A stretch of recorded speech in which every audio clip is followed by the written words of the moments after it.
Bueno, yo quería empezar por ti, Gonzalo. Y lo primero que quería saber es, bueno, pues, ¿cuál es tu visión o tu opinión acerca de si mejor el abordaje con terapia manual o con cirugía en esas patologías de hombro que se nos presentan en consulta? Bueno, no sé si me oye. ¿Se me oye bien? ¿Sí? Bueno, en primer lugar, muchas gracias a todos por venir, a todos mis compañeros, a la organización, a Carlos, es compañero y amigo, a Sandra. Y bueno, con respecto a la terapia manual, a la fisioterapia en sí en pacientes con dolor de hombro, bueno, pues vamos a decir un depende, ¿no? Depende qué persona vamos a tener enfrente, vamos a decidir si un abordaje u otro, pero sí que es verdad que me gustaría destacar el papel de la terapia manual o de la fisioterapia en todas las patologías que podemos tener en el hombro. Aquellos pacientes con un dolor agudo, una tendinopatía del supraespinoso, de la porción larga del bíceps, que van a ser susceptibles de un tratamiento basado en terapia manual, ejercicio, etcétera, luego hablaremos sobre ello, y en aquellos pacientes con una rotura masiva del supraespinoso o del infraespinoso que tarde o temprano van a ser candidatos a una cirugía, pero que la parte de la fisioterapia va a ser súper importante también. Ya hay autores que hablan del tratamiento basado en la prehabilitación que recomiendan hasta 6 meses de tratamiento antes de una cirugía. Por lo tanto, vamos a ser súper importantes dentro de la parte de prehabilitación, que todavía faltan estudios para justificar todo esto, y posteriormente la parte de la post-rehabilitación, ¿no? Donde también, aparte de tratar el dolor estructural del paciente, tenemos que tratar aquellas disfunciones que genera la cirugía con esos procesos de reposo de inmovilización, ¿no? A partir de ahí, creo que la terapia manual, la fisioterapia en sí, a medida que han pasado los años, clínicamente y en investigación, bueno, pues hemos demostrado que estamos avanzando y nos está dando muchísima credibilidad dentro del ámbito sanitario, aparte de seguridad, confianza y unos efectos terapéuticos, pues yo creo que bastante importantes, ¿no? Es verdad que la evidencia científica nos respalda en muchos abordajes, yo diría que en demasiados con respecto a la cirugía, que insisto, es una parte también importante dentro del proceso, pero ya se ha visto que la terapia, que en concreto la terapia manual y en concreto el ejercicio, ya estamos simplificando, son los mejores abordajes que tenemos a día de hoy para tratar disfunciones de hombro, ¿no? La clave es la individualización, ¿no? Yo creo que es esa parte que nosotros, los fisioterapeutas, todos los que estamos aquí, somos, bueno, diferenciales, ¿no? A través de la historia clínica que tanto os digo en clase, a través de la exploración funcional, ese análisis del movimiento, pues vamos a tratar, como ha dicho antes mis compañeros, como ha dicho Alonso, personas y no patologías, ¿no? Esa es la parte, yo creo, diferencial que nos respecta a la fisioterapia. Y a partir de ahí, bueno, siempre es bueno esa combinación, pero siempre es bueno destacar todo lo que hacemos, ¿no? En pacientes que van a ser susceptibles de un proceso quirúrgico y en pacientes que nos van a necesitar solamente a nosotros. ¿Algo que decir? Bueno, me gusta mucho que empieces con depende, lo cual ya modera mucho tu visión, lo cual Gonzalo muy bien. Es una muy buena opción. No, quería, igual que Gonzalo, iniciar, ¿no? Agradeciendo tanto a la organización del evento por invitarme a estar aquí, bueno, a todos vosotros por asistir y bueno, decir, antes de empezar mi exposición, que tengo que defender la cirugía en un auditorio lleno de fisioterapeutas, lo cual, siendo fisioterapeuta, ya es que es como un poco más complejo sin duda, ¿vale? Pero cierto es, ¿vale? Como bien ha comentado Gonzalo, que la fisioterapia ha avanzado mucho y es verdad que ha dado mucha evidencia científica, ¿no? En sus abordajes, tanto con terapia manual como con ejercicio, en diferentes disfunciones de la cintura escapular. Pero también es cierto que en los últimos años, ¿vale?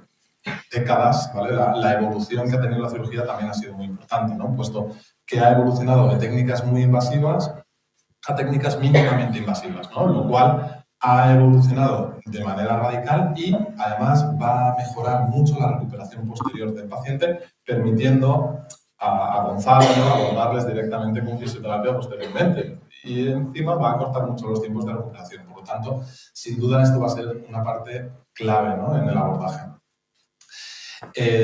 Otro de los puntos importantes que también ha comentado Gonzalo y que me lo voy a llevar a esta parte es la individualización, ¿no? Es Es decir, no podemos hablar de síndrome doloroso acromial, de lesiones por inestabilidad, o de un Barcar, o de un SLAP, o de una lesión de la articulación acromioclavicular, donde sin duda nos vamos a encontrar muchas veces lesiones de origen traumático, ¿no? Y vía ecográfico o vía resonancia magnética vamos a ver cambios estructurales en estas estructuras. Pero claro, no es lo mismo tener una lesión de la articulación acromioclavicular en un grado 2 que en un grado 5, ¿no? Pues hay una serie de escalas, ¿no?, que miden el grado de impacto que existe sobre la articulación y muchas veces el daño o la cantidad, ¿no?, de lesión estructural que nos vamos a encontrar en el tejido condiciona la opción terapéutica, ¿no? Y en muchas ocasiones la fisioterapia va a tocar un techo en el cual el paciente no va a poder volver, ¿no?, a sus actividades del día a día y va a terminar condicionando que la opción terapéutica inicial sea la cirugía y posteriormente, sin duda, el trabajo con fisioterapia, ¿no? Como bien comenta Gonzalo, la prehabilitación sin duda va a ser importante y hay estudios, aún no muchos porque es una etapa muy en desarrollo por parte de la fisioterapia, pero que directamente va a ayudarnos mucho, ¿no?, en que las cirugías sean más efectivas y tengamos un fracaso terapéutico menor, ¿no? Por lo tanto, en ese sentido, sin duda va a ser clave. Ahora, si nos metemos ya no en lesiones del acromioclavicular, sino, por ejemplo, en un SLAP, pues, bueno, quizás me voy a tirar una piedra sobre mi propio tejado, pero sin duda nos podemos encontrar, ¿no?, muchos pacientes que son analizados por resonancia magnética, ¿no? Incluso esto en cirugía no va a ser una buena opción, puesto, como bien ha comentado Alonso, que yo no lo he podido ver, pero le ha citado mi compañero Gonzalo, tratamos personas, no patologías, ¿no? Y en muchas ocasiones tomamos decisiones clínicas en relación muchas veces, por ejemplo, a una prueba de imagen, ¿no?, donde vemos, por ejemplo, un SLAP, que es una lesión del labrum superior, ¿vale? Es decir, del labrum que estabiliza la cabeza humeral o la articulación glenohumeral, vamos a tener muchas veces una desinserción, ¿no?, o una erosión de esta estructura, pero muchas veces esta estructura no se va a erosionar por motivos clínicos o que vayan a desempeñar un papel determinante en la clínica del paciente. Es más, hay estudios en los cuales se ha visto que esto es meramente adaptativo, ¿no? Por ejemplo, hay deportes en los cuales las alteraciones de la articulación glenohumeral, en concreto del labrum glenoideo superior, no hacen más que permitir al deportista conseguir mayores rangos de movimiento y sumatorios de fuerza superiores. Y realmente operarlo no sería una buena opción. Por lo tanto, ahí el trabajo que comenta Gonzalo sería determinante, ¿no? Pero, sin embargo, otras lesiones o otros perfiles de deportistas o trabajadores, ¿vale?, donde llevan a sus estructuras a niveles muy importantes de carga mecánica, donde realmente con fisioterapia muchas veces vamos a encontrar un techo terapéutico en el cual no vamos a poder continuar y el paciente no va a poder volver a sus actividades. Entonces, ahí la cirugía va a jugar un papel determinante, ¿no?, para permitir que el paciente pueda volver a su actividad y, sin duda, de la mano, ¿no?, como comenta Gonzalo, de la fisioterapia para maximizar la función. Y nos podríamos meter en más patologías, pero yo creo que vamos a continuar, ¿no?, con la exposición. Sí.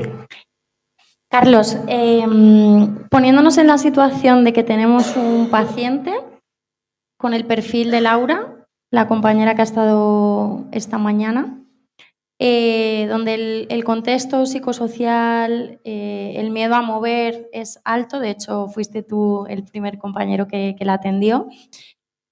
¿Cómo abordamos o cómo manejamos esa lesión de hombro en este perfil clínico? Pues sin duda va a haber un condicionante brutal, ¿no?, a la hora de tomar decisiones en relación a qué abordaje va a ser más interesante sobre el paciente. Por lo tanto, hacer una exposición de cuáles son estos condicionantes, ¿no?, y a partir de ahí tomar decisiones si la cirugía o el tratamiento conservador es más óptimo, pues sin duda va a ser clave y va a producir grandes cambios. Sin duda, si me pongo como fisioterapeuta defendiendo la cirugía, quizás es un perfil a lo mejor que inicialmente la cirugía podría estar contraindicada, puesto que las variables podrían verse aumentadas, ¿no?, en este sentido.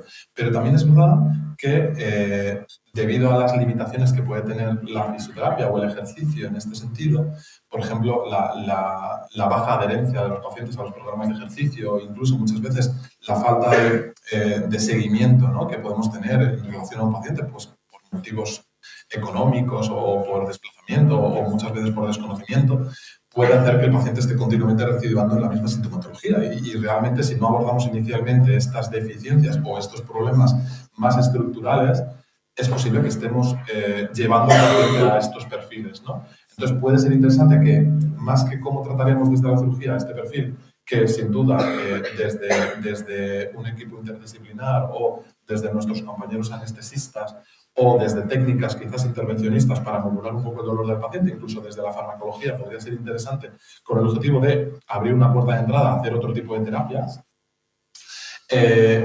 Quizás sería interesante plantearlo al revés, ¿no? ¿Cómo podemos hacer que un paciente que de inicio consideramos que puede haber un abordaje conservador quirúrgico y ambos podrían ser interesantes, ver cuáles son las limitaciones que va a tener un abordaje y cuál va a tener el otro, y desde ahí tomar decisiones respecto un poco al contexto psicosocial del paciente, ¿no? Y ver si realmente la cirugía va a ser un beneficio superior respecto al tratamiento, en este caso conservador, o la fisioterapia de ejercicio. Entonces, pero creo que, y así lo hacemos, ¿no?, en clínica, creo que el paciente con este perfil requiere de otra serie de tratamientos iniciales antes de tomar una decisión respecto a una intervención quirúrgica. Y con respecto al control de las expectativas, ¿no?, de la adherencia a los tratamientos o de la elección del tratamiento de un paciente, es decir, ¿cómo manejamos esa expectativa? Porque nos llegan a consulta muchísimos pacientes, ¿no?, que bueno, su primera elección personal es operar, y otros todo lo contrario, ¿no? Todos los días convivimos con personas que, oye, mira, yo hago lo que haga falta por evitar una cirugía, ¿no? ¿Cómo manejamos esa expectativa ante un posible cambio de tratamiento o una oferta de tratamiento diferente? Bueno, pues sin duda va a condicionar también, ¿no?, muchas veces la elección terapéutica, y cuando la expectativa del paciente hacia, por ejemplo, una intervención quirúrgica no es buena, y esto está evidenciado, que el tratamiento posterior o la propia cirugía puede llegar a fracasar, ¿no? No tanto en la elección, sino muchas veces en el abordaje posterior o en la mejoría que tenemos que observar, ¿no?, en el paciente de cara a esta intervención. Por lo tanto, es un factor que sin duda va a ser un condicionante importante. Ahora, sin duda, y esto es en el mundo de la tecnología y en el mundo de las inteligencias artificiales, donde le puedes decir a una máquina que es una capsulitis adhesiva y de repente te salen 2.500 palabras hablándote de la capsulitis, pues sin duda el paciente muchas veces va a condicionar en gran medida, ¿no?, estas expectativas, y creo que no tiene toda la información sobre la mesa, ¿no?, porque depende de un poquito del filtro y de dónde sale esta información.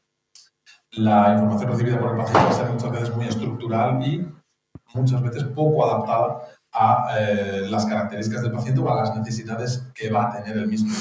Por lo tanto, creo que es clave la comunicación y ser capaces de decirle al paciente cuáles son, digamos, los riesgos y los beneficios que puede tener esta terapia, y desde ahí que sea el propio paciente quien tome las decisiones, ¿no? Pero desde una información veraz, que muchas veces no van a tener por exceso. Antes teníamos, ¿no?, hace muchos años, las personas teníamos un defecto de información, puesto que la literatura científica no estaba en una nube, ¿no?, o en internet, sino que tenías que consultar directamente revistas científicas en una biblioteca vinculada a una universidad en muchas ocasiones, ¿no? Y actualmente tenemos un exceso de información que puede condicionar muchas veces que el paciente termine, pues, teniendo una serie de expectativas en muchas ocasiones incorrectas en relación al abordaje que necesitan, ¿no?, que es un poco la idea. Pero bueno, Gonzalo seguramente tiene algo que decir. Sí, cuéntame. Bueno, yo quería hacer referencia también a la pregunta de antes acerca de ese paciente con dolor de hombro de larga evolución. Y a mí me gustaría reflexionar y preguntarnos, realmente cuando nos viene un paciente con dolor de larga evolución, que lleva mucho tiempo con dolor, es un paciente que sabemos todos que es complejo, que quizá el daño estructural que él tenga pasa a un segundo plano, ¿no?, interfieren otros factores que rodean a esa persona. ¿Realmente, como colectivo sanitario en general, tenemos en cuenta todos los factores que pueden englobar al dolor? O, como ha dicho Alonso antes, ¿tenemos en cuenta o conocemos los conceptos de los mecanismos neurofisiológicos por los que se produce el dolor? Yo creo que esa es la base de todo. A partir de ahí podemos tomar decisiones. Pero es verdad que, bueno, leyendo literatura, me encontré un paper que me llamó la atención, es que más del 50% del colectivo sanitario no tiene conocimientos específicos sobre el dolor. Eso es algo que creo que ya no solo en el hombro, sino en la columna lumbar, en cervicales, que tenemos que plantearnos ¿para qué? Para un mejor abordaje, para ayudar de verdad a esas personas. Entonces, en un paciente con dolor de larga evolución, con factores psicosociales, por ejemplo, asociados, ¿va a ser mejor la cirugía o va a ser mejor ayudar a controlar, a manejar mejor esos factores, no a través de la fisioterapia, sino de otra parte del equipo multidisciplinar, para encarar mejor esa cirugía? O si hablamos de aquellos pacientes que tienen una alteración en el procesamiento del dolor, una sensibilización central, una sensibilización periférica, un proceso invasivo, aunque ya no son tan invasivos como la cirugía, podría ser relevante. Creo que en esa toma de decisiones tenemos que ser más meticulosos y volvemos otra vez a barrer un poquito para casa. Creo que esa parte de tener en cuenta los factores psicosociales o preparar a ese paciente desde una prehabilitación, no solo desde la fisioterapia, sino desde la nutrición, la psicología, etcétera, etcétera, la educación en el dolor, en fisioterapia también, que es una parte súper importante, creo que es súper necesaria para preparar a ese paciente de larga evolución a someterse o no a una cirugía, ¿no? Ya, pero Gonzalo, entonces, o sea, si desde un equipo médico, ¿no?, nos mandan a un paciente a trabajar con él, ¿no?, con fisioterapia, el paciente está trabajando con el equipo, ¿no?, de fisioterapeutas, y a partir de ahí no mejora, porque comentas, ¿no?, que en el fondo muchas veces no abordamos, ¿no?, esta parte de manera correcta, que el paciente vuelve a mí después de un mes y medio, que le vuelvo, o sea, a mí no, perdón, al trauma, que directamente tal cual. Entonces, si el paciente vuelve otra vez al traumatólogo y nos ponemos en el papel del trauma, ¿no? Es decir, yo te digo porque confío en la fisioterapia. A partir de ahí, en mes y medio, vuelvo a citar al paciente para volver a verle, ¿no? Pero el paciente me verbaliza que está exactamente igual. Entonces, yo le he ofrecido que la opción inicial es la fisioterapia y el ejercicio, pero luego a partir de ahí le he puesto otra opción encima de la mesa y es operarle. Y el paciente se siente exactamente igual que estaba previamente. ¿Qué hacemos? Claro, ahí viene el problema de que no vamos a llegar a todos los pacientes, no vamos a mejorar a todos los pacientes. Entonces, en ese perfil de pacientes, si el tratamiento conservador no ha funcionado por X motivos, porque puede ser porque el paciente no ha colaborado, puede ser que nuestra hipótesis de tratamiento no ha sido la correcta, puede ser multitud de factores, pues en ese caso optaríamos por un tratamiento quirúrgico. Pero es verdad que hay estudios que hablan que pacientes que refieren un proceso quirúrgico tienen factores psicológicos asociados mayores que pacientes que realizan un tratamiento conservador. Con esto no quiero decir que pacientes que nosotros tratemos no van a tener factores psicológicos arraigados o psicosociales, vamos a decir, pero pacientes que tienen o que están sometidos a una cirugía van a desarrollar mayoritariamente más factores o van a interferir esos factores psicológicos. Entonces, salvo que le mandemos primero a que le expliquen un poquito lo que van a hacer, entonces reduciríamos el impacto de esta. Ahí está también esas expectativas, ¿no?, a través de la comunicación que tú has dicho, que esa es otra parte importante, ¿no?, la comunicación de qué vamos a hacer, cómo lo vamos a hacer, por qué va a ir bien, por qué no puede ir bien, esos altibajos que tienen estos pacientes de larga evolución, por ejemplo, es tan importante comentarles y sobre todo dejar al lado, que yo creo que también es una parte importante, aparte de toda la parte de Internet, son los sesgos profesionales que tenemos, ¿no? Creo que eso es una parte muy importante, creo que es muy relevante ser honestos con nosotros mismos, pero sobre todo con los pacientes. Y si no sabemos llegar a ese paciente, podemos derivarle a otro compañero sin ningún problema. ¿Por qué? Porque si no, esas expectativas van a cambiar también. Entonces, los sesgos profesionales o personales, creo que en este caso también son muy importantes. Yo antes de meterme a hablar del pacto de no agresión ¿vale? Y del equipo interdisciplinar, ¿no?, que al final es el resultado, ¿no?, de este debate de cómo ir de la mano, quería haceros una pregunta directa a cada uno.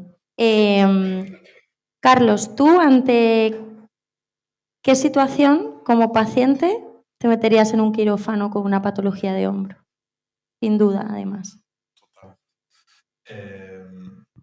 Bueno, de base, aquello que con ejercicio yo no consiga estabilizar y no normalice, ¿vale?, la sintomatología, lo cual muchas veces, pues es verdad que con el ejercicio vamos a tener pequeñas molestias, ¿no? Y son molestias que van y vienen, pero cuando un paciente tiene un dolor continuo, mantenido, siempre en los mismos gestos, y no conseguimos normalizarlo con fisio, creo que la clave va a ser otras alternativas, que no siempre va a ser la cirugía, va a ser posiblemente otras alternativas que no tienen por qué estar, ¿no? Quizás más vinculadas a la parte de educación, más vinculadas a la parte de ejercicio o a la normalización un poco del movimiento, ¿no? Articular.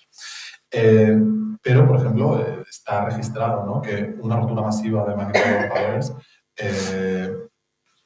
a lo mejor es verdad que o una rotura aislada del supraespinoso o del supraespinoso con el subescapular o con el infraespinoso puede condicionar perfectamente inicialmente la estructura y el paciente puede cursar con dolor, con ejercicio y terapia manual. Vamos a ser capaces de estabilizarlos en muchas ocasiones si el paciente no tiene sintomatología. Pero claro, si el paciente tiene 25 años, como yo, no. No, si el paciente es joven y a partir de ahí tenemos que verle a largo plazo, no solamente a corto plazo, esa articulación, en el fondo, posiblemente esté sometida a un aumento de movimiento, ¿no? Sobre todo si es una persona deportista o ciertamente activa. Por lo tanto, ¿cómo va a estar con 55, con 60? ¿Va a ser un candidato para una prótesis de hombro? ¿Sí o no? Entonces, quizás no solamente tenemos que ver a corto plazo, sino que también ver a largo plazo. Y eso va a ser importante, porque en el fondo nosotros le estamos viendo ahora mismo al paciente, pero nosotros tenemos que cuidarle a lo largo de su periodo y recomendarle lo que realmente creemos que le va a venir bien, no solamente ahora, sino también a largo plazo, basándose un poco en esa evidencia científica. Luego, por lo tanto, en ese perfil, sin duda, ¿qué dice la ciencia? Hay estudios con resonancia magnética donde se ha visto que una de las variables, o sea, las tendinopatías están en el hombro sintomático y en el hombro asintomático y van evolucionando con la edad. O sea, es algo que nos vamos a encontrar y es algo que no va a tomar decisiones o no deberíamos tomar decisiones quirúrgicas en relación a una prueba de imagen que demuestre una tendinopatía sobre el manguito de los rotadores, por ejemplo. Roturas parciales también nos las vamos a encontrar muchas veces con la edad y es más, hay una prevalencia muy alta entre, por ejemplo, una rotura parcial del supraespinoso en el hombro sintomático del paciente y en el hombro sintomático hasta en un 40-50%. Que en los dos, o sea, que es prácticamente parejo, ¿vale? En todos los que el paciente tiene una rotura parcial en el hombro sintomático, lo tiene en el asintomático. Por lo tanto, bueno, pues ahí tendríamos que ver un poco cómo le condiciona y si realmente es un condicionante muy alto. Roturas completas, ya empieza a haber una correlación más alta de la cirugía, del hombro sintomático respecto al asintomático en los pacientes, lo cual sí podría condicionar, ¿no?, en este nivel. ¿Qué ocurre? Muchas veces, si lo dejamos pasar mucho tiempo, la retracción del supraespinoso, del tejido, del manguito, es muy alta y va posiblemente a condicionar que la cirugía sea más peligrosa o que tenga una recidiva muy superior o un fracaso de la cirugía muy superior. Por lo tanto, creo que es importante ver el contexto del paciente, ver la edad del paciente y ver cómo puede evolucionar esa patología a lo largo de su historia clínica y, por otro lado, realmente el tipo de intervención que se vaya a realizar, ¿no? Porque muchas veces ya hay patologías que son mínimas, intervenciones que son mínimamente invasivas y no van a ser no son grandes condicionantes para el paciente. Otras cirugías sí, que van a condicionar mucho al paciente, pero es verdad que hay cirugías que son relativamente sencillas, donde la recuperación del paciente es rápida, incluso empieza a mover con cierta celeridad. ¿Dónde me metería yo? ¿Cuándo me metería yo en quirófano? Luxación recidivante de hombro, ¿vale?, que no sea capaz de estabilizar con ejercicio. Luxaciones de la clavícula por encima de un grado 2, que en principio, por encima de un grado 3, que es lo que ahora mismo la ciencia indica, ¿no?, que ahí poco vamos a poder hacer con tratamiento conservador, la cirugía va a ser la alternativa. Y muchas veces bancas recidivantes con ya una erosión importante de la articulación glenohumeral, de la glena, ¿vale?, porque muchas veces en la luxación anterior-inferior se produce un compromiso de la parte inferior de la glena, comprometiendo ya un canal de salida, ¿no?, por parte de la cabeza, que muchas veces trabajando con ejercicio, por ejemplo, la estabilidad del manguito y el subescapular, estabilizamos, pero en cuanto quiero volver a lanzar, quiero volver a sacar o quiero volver a hacer dominadas, me vuelve a condicionar de manera importante mi funcionalidad, ¿no? Pues ahí sí que podríamos tomar decisiones un poco más quirúrgicas. ¿Cuándo? Cuando vea comprometida lo que yo quiero hacer en mi vida. Es decir, yo quiero esto y quiero seguir haciendo esto. Pues a partir de ahí vamos a construir en esta dirección o en esta dirección. Hay pacientes que sus expectativas son más bajas y la opción, digamos, conservadora va a ser la alternativa más viable en la misma patología y, sin embargo, otros que tienen unas expectativas bastante más altas, ¿no? Pues posiblemente ahí tenemos que tomar decisiones. Gracias.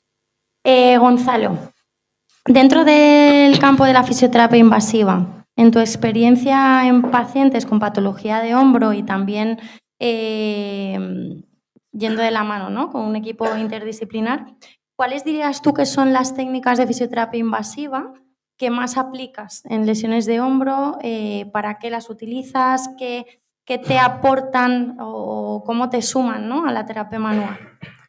Bueno, sobre todo a nivel invasivo tenemos como 3 abordajes principales, que es la punción seca, la neuromodulación y la electrólisis, ¿no?, percutánea. A día de hoy lo que más utilizamos, o para mí la herramienta más importante a nivel de generar analgesia, es la neuromodulación. La neuromodulación es un procedimiento invasivo ecoguiado donde vamos a incidir en el sistema nervioso periférico con el fin de modular la sensación dolorosa o potenciar si hay una inhibición de la actividad del nervio, ¿no? A partir de ahí, ¿qué podemos trabajar con neuromodulación? Cualquier patología. Yo tengo una tendinopatía real del supraespinoso, puedo modular ese nervio que está inervando al tendón del supraespinoso. Tengo una capsulitis adhesiva, aparte de realizar más cosas, lógicamente. Tengo una capsulitis adhesiva que tiene mucho dolor nocturno, pues puedo neuromodular el nervio supraescapular o el nervio axilar con el fin de modular esa sensación dolorosa y yo poder abordar mejor con otras técnicas a nivel de terapia manual, movilizaciones, incluso ejercicio, ¿no? Pues creo que la neuromodulación a día de hoy es una de las técnicas, mejor dicho, más potente a nivel de efectos neurofisiológicos, pero yo lo que siempre digo, a mí siempre me gusta combinarlo. ¿Que yo es lo que más utilizo? Sí. La punción seca, cuando hay un problema o un dolor de origen miofascial, ya sabéis, o la mayoría sabéis, que dan muy buenos resultados. La electrólisis percutánea la utilizo, pero en mucha menor medida. En esos dolores de tendinopatía, fases finales, que ya nos queda un puntito de dolor, la podríamos utilizar, pero en menor medida. Es decir, la neuromodulación a día de hoy es la que mejores efectos me está dando, pero es verdad que siempre combinándolo con otros abordajes, ¿vale? A nivel de modular el dolor, por supuesto que sí, porque si ya estás modulando el dolor, ya estás mejorando movimiento, calidad del movimiento, calidad de vida, discapacidad, engloba todo. Muy bien, gracias también. Y en ese manejo del paciente con dolor de hombro, desde una perspectiva más interdisciplinar, ¿no?, donde pues existe la fisioterapia, ¿no?, con sus diferentes técnicas, pero también está toda la parte de traumatología, ¿no?, anestesia, terapeutas ocupacionales que tenemos aquí también presentes, incluso muchas veces, ¿no?, pues esos sanitarios, ¿no?, nutricionistas clínicos, psicólogos. Por ejemplo, en pacientes con capsulitis adhesiva, ¿no?, sí que hay una fuerte correlación con esto. Entonces, ¿cuál es vuestra visión en este manejo, ¿no? ¿Cómo consideráis que hay que establecer esa relación con el equipo interdisciplinar? ¿Cómo lo lleva el paciente? Si a vosotros os es fácil aplicar esto o no. Vale, yo creo que esta es una buena pregunta para que los dos trabajamos juntos, los dos trabajamos a nivel de la cintura escapular o de miembro superior, que podamos, bueno, compartir los dos nuestra experiencia, ¿no? Porque compartimos pacientes, compartimos consultas. Entonces creo que a nivel clínico y a nivel investigador, ¿no?, a nivel de la evidencia científica, el tratamiento multidisciplinar es el tratamiento de elección a día de hoy, ¿no? Siempre falta detalles y cosas todavía por pulir, pero creo que tiene múltiples beneficios. Desde que el paciente entra en consulta y ve a 2 profesionales, 3 sanitarios recibiéndole, escuchándole sobre todo y luego valorándole, dando cada uno su punto de vista, ¿no? Por ejemplo, un fisioterapeuta haciendo un análisis del movimiento, una electromiografía, un médico haciendo también la historia clínica, haciendo una valoración ecográfica. Creo que esa parte es súper enriquecedora y al paciente, ¿qué le va a dar? Sobre todo confianza, sobre todo seguridad, pérdida del miedo, acompañamiento, porque esto no es un proceso de nosotros tenemos la primera consulta, 2 o 3 personas y ya está, ya solo te va a tratar una persona. Luego, discusiones, ¿no? Siempre constructivas, sesiones clínicas, el circuito terapéutico que llamamos nosotros, donde si un paciente se va a operar, nosotros le hacemos una valoración con el médico, hacemos la prehabilitación y luego vamos a esa posterior cirugía, ¿no? Y después de esa posterior cirugía seguimos con el tratamiento y con las posteriores revisiones también en conjunto. Entonces, creo que es súper enriquecedor para médicos, otros sanitarios y fisioterapeutas, y a partir de ahí, sobre todo para el paciente. Bajamos los niveles, mejoramos las expectativas, como os hablado antes, bajamos todos los factores o algo, o modificamos los factores psicológicos asociados si los hay. Pues creo que es un enfoque muy positivo y que, vamos, particularmente nos está dando clínicamente muy buenos resultados, ¿no, Carlos? Totalmente de acuerdo. Es más, la cirugía sin la fisioterapia es que muchas veces no tiene sentido, porque vamos a producir grandes limitaciones, ¿no?, en el paciente. Y así que siempre van a ir de mano, ya sea en pre-quirúrgico o en post-quirúrgico. Luego, por otro lado, como comenta Gonzalo, ¿no?, la parte de hacer sesiones conjuntas, ¿no?, y analizar a los pacientes desde diferentes perspectivas va a darnos unos puntos de vista distintos, pero además va a ayudarnos a aprender cómo trabajan otros profesionales sanitarios y cuáles son sus tips claves a la hora de trabajar con él y cómo nos podemos nutrir nosotros de su parte, cómo se pueden nutrir ellos de la nuestra. Entonces es como hacer un Tetris, ¿no?, y ser capaces de encajar cada una de las piezas de las necesidades que tiene el paciente y que cada profesional aborde lo que realmente el paciente necesita de él, ¿no? Y no estemos, pues, muchas veces sobretratando al paciente, sino dándole aquello que necesita de base, ¿no? Y el paciente, sin duda, lo va a integrar y lo va a entender muchísimo mejor. Y luego nos apoya, ¿no?, la evidencia clínica y la evidencia científica, ¿no?, porque al fin y al cabo la fisioterapia va en esta línea y las ciencias de la salud van en esta línea. Es verdad que no siempre es fácil, ¿no?, trabajar de esta manera, pero sin duda es el camino a seguir, ¿no? Y luchar por ello, porque al fin y al cabo nosotros no somos los beneficiados, que sin duda son los pacientes, que al fin y al cabo nosotros tenemos que mirar por lo que el paciente necesita, ¿no?, y cómo podemos construir su plan de tratamiento en relación a cualquier profesión sanitaria que tenga que beneficiarse de él, ¿no? Por lo tanto, la clave, sin duda, estoy convencido que es esa. Estoy totalmente de acuerdo. En esto sí. Yo sí que también quería animaros. Yo tuve una experiencia con un médico especialista de hombro que a día de hoy trabaja con nosotros, Manuel Pérez España, que es profesor del máster de invasiva. Y yo empecé a trabajar con él y no recibía muchos pacientes, quería colaborar con la fisioterapia, no recibía yo muchos pacientes, no me mandaba pacientes, pero un día, casualmente, tenía él una hora libre, ¿no? Y empezamos a hablar, le invité directamente a que pasara conmigo a una sesión de fisioterapia, a una primera consulta, y en esa primera consulta ya empezamos el tratamiento. Y a día de hoy todo cambió con él. Él, una frase que me dijo cuando vio la manera en la que trataba, es que yo pensaba que vosotros trabajabais de una forma diferente. Que yo pensaba que a los pacientes les hacíais daño. Los pacientes lloraban en la consulta. Que los pacientes... ¿Por qué? Porque ha tenido malas experiencias también con nosotros y nosotros también tenemos que hacer autocrítica.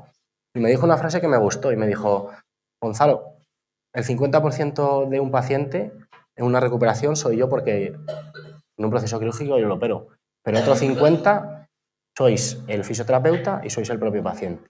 Es decir, tu trabajo y el trabajo activo del paciente.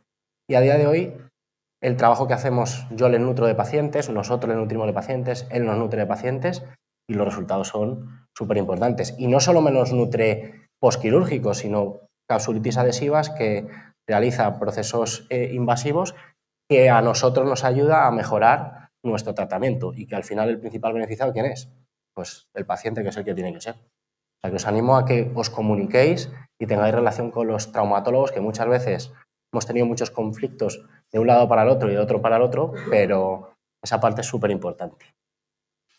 Por cerrar el debate, Carlos, que sé que tú también estás, como Gonzalo, trabajando con Manu y que habéis establecido, ¿no?, una sinergia, ¿no?, una manera de encontrar, bueno, algunos casos o perfiles clínicos muy concretos donde poder hacer una intervención, ¿no?, en conjunto. Entonces, ¿para qué les necesitamos también ese proceso no quirúrgico, ¿no? Porque estamos hablando de, bueno, cirugía versus tratamiento conservador, pero, oye, ¿cómo colocamos al especialista, ¿no?, más de la medicina dentro de nuestro proceso rehabilitador? Sí, creo que es clave, ¿no? Y lo que hemos hecho directamente y es establecer, ¿no?, una serie de patologías que requieren, ¿no?, de un abordaje conjunto, es decir, donde el médico va a tener un aporte muy importante estableciendo el grado de afectación, ¿no?, como hemos dicho, ¿no?, a nivel estructural, y por otro lado, cómo nosotros desde la funcionalidad podemos establecer hasta dónde podríamos llegar nosotros, ¿no? Y dentro de la misma consulta y trabajando juntos, somos capaces de establecer, oye, Carlos, pues yo, si tú eres capaz de llegar hasta aquí, vamos a primero empezar contigo y luego a partir de ahí, si vemos que no llegamos, empezamos con esta vía. Pero al paciente se le pone todo el abanico encima de la mesa. ¿Por qué? Al fin y al cabo, nosotros no somos especialistas en esta parte. Leemos mucho, conocemos la fisiopatología y la etiología de muchas afecciones traumatológicas o estructurales, sin duda, pero los grandes especialistas en esta parte son ellos. Por lo tanto, son los que nos van a aportar ese rigor, ¿vale?, clínico vinculado a la lesión estructural. Nosotros que somos especialistas en las lesiones funcionales, es decir, perdón, en la alteración de la función vinculado a esas alteraciones estructurales. Por lo tanto, nosotros les aportamos toda esta parte a ellos, ¿no? Y la verdad es que nos ayuda, uno, a no sobretratar al paciente, a realmente determinar desde el inicio cuáles son las vías que vamos a determinar o que vamos a seguir para tratar su disfunción. Y pues el paciente se siente muy, muy acompañado y realmente con un nivel de supervisión altísimo. Así que yo creo que es clave. Yo creo que es clave. Pues nada, muchísimas gracias a los dos. Yo creo que ha sido muy interesante.